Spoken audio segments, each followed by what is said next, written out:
सुशील कुमार मोदी जी ने अपने प्रस्ताव के विषय में नहीं बताया, जो अभी के मौजूदा वित्त मंत्री हैं विजय कुमार चौधरी जी, उन्होंने बताया है। खैर वो तो डिनाई करेंगे, झूठ बोलने में एक्सपर्ट हैं ही सब के सब। दूसरा, नीतीश कुमार जी पर आरोप लगा रहे हैं, आरोप एकदम निराधार है। नीतीश कुमार जी की सादगी ही उनकी राजनीतिक पूंजी है। अपने लिए या परिवार के लिए उन्होंने कभी कुछ नहीं किया है। मुख्यमंत्री रहते कैबिनेट की तरफ से नीतिगत फैसले लिए जाते हैं और लिए जाते रहेंगे। एक छोटी सी तस्वीर मैं आपके सामने शेयर करना चाहता हूं। ठीक है, आप कहीं भी गूगल कर सकते हैं, आपको ये जानकारी मालूम चलेगी कि प्रधानमंत्री जी की विदेश यात्राओं के लिए जो प्लेन खरीदे गए, उन पर खर्च हुआ 2 प्लेन्स के लिए 8,458 करोड़ रुपए। और सरकार ने ही जवाब दिया है कि 2014 से लेकर 18 में 4 साल में प्रधानमंत्री जी की विदेश यात्राओं में 2100 करोड़ रुपए से ज्यादा खर्च हो चुका है। एक तरफ नीतीश कुमार जी जनता के लिए काम करते हैं, दूसरी तरफ हमारे प्रधानमंत्री जी हवाई यात्रा, विदेश यात्रा के शौकीन है, वो उनका इंटरेस्ट उसी में रहता है। लेकिन तब भारतीय जनता पार्टी के नेताओं ने काम तो नीतीश कुमार भी करते हैं और प्रधानमंत्री भी करते हैं। विदेश यात्रा पर प्रधानमंत्री कोई नहीं जाते, वो ये कहना कि विदेश यात्रा पर वो जा रहे हैं, तो वो भी विदेश जाते हैं, तो वो भी तो कर दूं। हाँ, नहीं, आपने कहा ना कि वो यात्रा का, तो नीतीश कुमार काम कर रहे हैं, तो प्रधानमंत्री भी काम ही के लिए बैठे हैं, देश ने उसी लिए चुना है ना। नहीं, अब अभिषेक जी, मैं अपनी बात को कह रहा हूं। प्रधानमंत्री जी अगर उस स्तर से काम कर रहे होते तो आज हमारी विदेश नीति ऐसी नहीं होती। आज सिर्फ ये लोग मार्केटिंग अपनी करते हैं, वो एक अलग विषय है, उस पर हम जाएंगे, डेविएट हो जाएंगे। फिलहाल हम जरा इस विषय पर चले आते हैं। प्रेम रंजन पटेल साहब ने कहा कि तब परिस्थितियां अलग थी। हाँ, सही बात है, तब ये हमारे साथ थे तो प्रस्ताव दिया करते थे, हर चीज का समर्थन करते थे। इन्होंने अपने मुंह से ही स्वीकार कर लिया है कि परिस्थितियां चूंकि बदल गई हैं, हम सत्ता से बेदखल हो चुके हैं, इसीलिए हम इसको राजनीतिक मुद्दे के रूप में बताएंगे।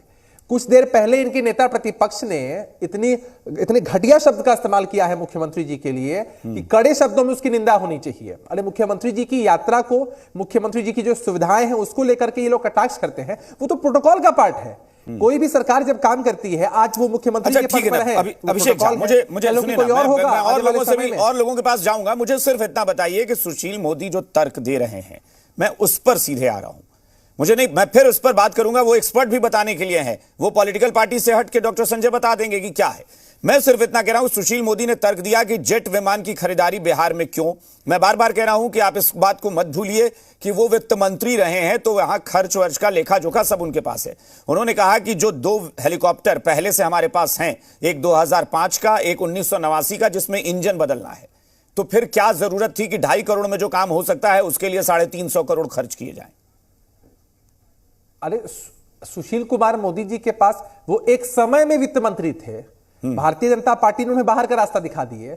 मौजूदा वित्तीय प्रबंधन, मौजूदा वित्तीय स्थिति से वो अवगत नहीं है, और वो सरकार की नीतियों से भी अवगत नहीं है कि सरकार किन संसाधनों का इस्तेमाल किन जगहों पर करती है, कैसे करती है। वो कोई सुशील मोदी जी से पूछकर तो करेगी नहीं सरकार। अभी की सरकार ने अपनी नीतियों के हिसाब से निर्णय लिया है, और चूंकि सुशील कुमार मोदी जी विपक्ष में जा चुके हैं, इसलिए वो इस तरह की भाषा। चलिए ठीक है, मृत्युंजय, 4 महीने में पटेल साहब पे जैसे आपने सवाल उठाया कि सरकार से बाहर हो गए तो हमलावर हैं, लेकिन सवाल आप पर यह है कि 4 महीने में वित्तीय प्रबंधन में ऐसा क्या बड़ा बदलाव आ गया कि तुरंत जो 15 साल में सुशील मोदी चाह कर भी नहीं खरीद पा रहे थे, अचानक 4 महीने में वो हो गया सैंक्शन।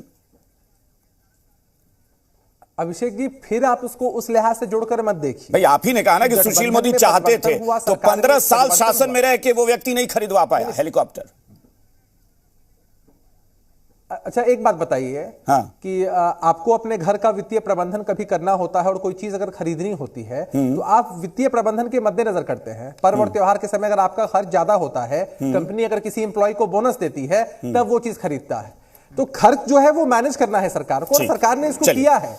मैं कोई बहस का विषय नहीं हो सकता, और आरोप प्रत्यारोप का विषय नहीं हो सकता है। अगर ये चीजें होती तो देश के स्तर पर किस विपक्ष ने सवाल उठाया कि 8,000 करोड़ से ज्यादा का प्लेन खरीदा।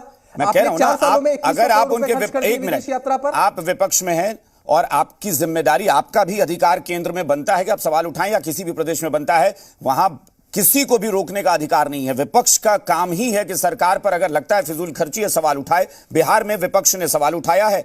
हमारा काम है कि एक जिम्मेदार चैनल है, तो हम जनता को बताएं कि भाई आखिर स्पष्ट करें कि है क्या दोनों पक्ष, इसीलिए तो आप लोग बैठे हैं। मैं डॉक्टर संजय के पास चलूंगा। सरकार ने आवश्यकता को समझा। अच्छा, एक बात बताइए, हेलीकॉप्टर का इस्तेमाल या किसी भी अन्य प्लेन का इस्तेमाल ऐसी भी सरकार जब कर रही थी तो क्या था भाई? सरकार आउटसोर्स करती थी चीजों को। आप जानते हैं कि चीजें अगर आउटसोर्स होती है तो महंगी पड़ती हैं, एजेंसी से आप लेते हैं तो महंगी पड़ती है। हाँ। सरकार ने उस वित्तीय प्रबंधन के मद्देनजर अगर वन टाइम इन्वेस्टमेंट किया है, ये वित्त मंत्री जी देख रहे हैं। ठीक है, चलिए कि बिहार में जेट विमान की जरूरत क्यों पड़ी, और यही वजह कि वो कह रहे हैं कि जेट विमान की बिहार में नहीं बाहर की जरूरत है, जिसको पूरी की जाए। लैस होगा, जितनी सुविधाएं बिहार में होगी, काम करने में उतनी सहूलियत होगी। हाँ। आप सिर्फ इस परिप्रेक्ष्य में क्यों देखते हैं, केंद्र की सरकार का पक्षपातपूर्ण रवैया बिहार को लेकर के है। हाँ। कि आप यहां के एयरपोर्ट्स को विकसित नहीं होने दे रहे हैं, आप सड़क ही नहीं बनने दीजिए NHAI के माध्यम से, ताकि उस पर गाड़ियां न चल सके।